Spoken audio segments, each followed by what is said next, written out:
But sir, Sangar 2, NA 210, Saira Bano versus Salahuddin Junejo People's Party. Saira Bano साहिबा एक हवा के ताजे झोंकी की तरह पिछले चंद महीनों और सालों के अंदर पाकिस्तान के नेशनल टेलीविजन पे रूनुमा हुई है। आंधी बन चुकी है बकौल गुमन साहब। कितनी लास्ट टाइम जीडीए ने यहाँ से 70,000 वोट लिया था लास्ट टाइम, जहां से अब सायरा बानो भी जीडीए से लड़ रही है। 70,000 तो यानी कि अपना स्ट्रॉन्ग 80,000 अपना और मैं सायरा बानो साहिबा अपना वोट भी डाल दें तो फिर उनकी अपनी शख्सियत की एक अपील होगी ना, उनकी अपनी शख्स। सायरा बानो ये आंधी की तरह अपना हल्का भी ले उड़ेंगी लाला?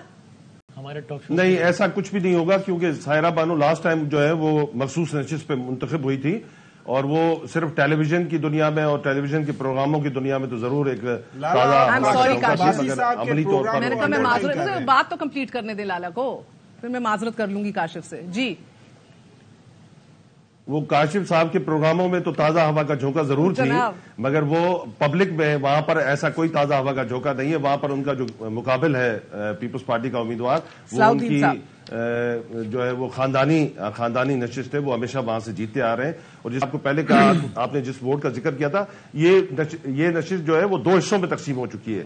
इसके आधे वोट उस तरफ चले गए, आधे वोट उस तरफ चले गए, तो इस वक्त इस पर कोई बड़ा मुकाबला नजर नहीं आता। बड़ा मुकाबला सांगड़ में सिर्फ शाजिया मरी और मोहम्मद खान जुनेजो के दरमियान है, बाकी बड़ा मुकाबला कोई सांगड़ में नजर नहीं। 2 सांगड़ की सीटें, एक के ऊपर पीपल्स पार्टी तगड़ी और दूसरी के ऊपर एक टफ मुकाबला है जीडीए का। अच्छा लाला, एक और बड़ा इंटरेस्टिंग हल्का जाहिर लास्ट इलेक्शन के अंदर मखदूम शाह महमूद कुरैशी साहब वहां पे पीटीआई के कैंडिडेट थे, उन्होंने 1,04,859 वोट लिए थे। जाहिर उनके मुकाबले में तालपुर साहब थे। हल्का बताइए।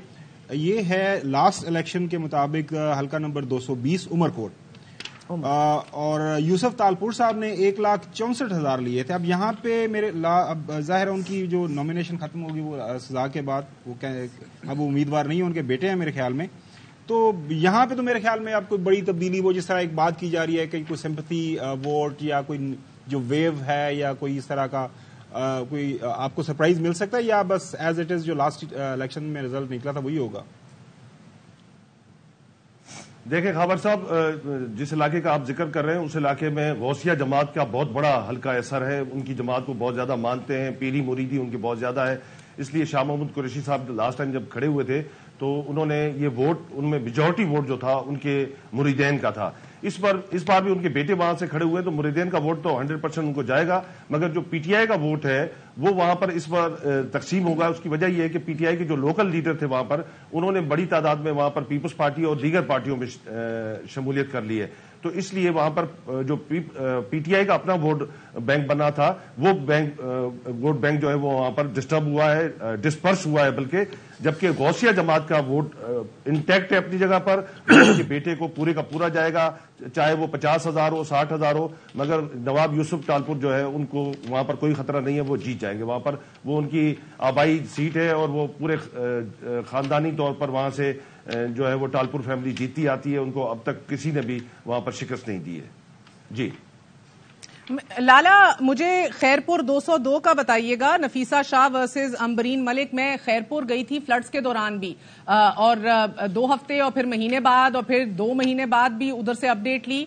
पानी खड़ा रहा in a home town of a former chief minister. पानी ड्रेन नहीं हो रहा था, गंदगी, बू, ड्रेनेज, ये तमाम तर मसाइल अपनी जगह उधर मौजूद थे। लोग बहुत ही दुखी थे और एक तर्ज जिंदगी जो है वो आगे नहीं मामूल के मुताबिक नहीं बढ़ सक रही थी। तो अभी क्या उधर अभी भी स्ट्रांग होल्ड है? नफीसा शाह साहिबा ही उधर से आपको लग रहा है सीट निकालेंगी?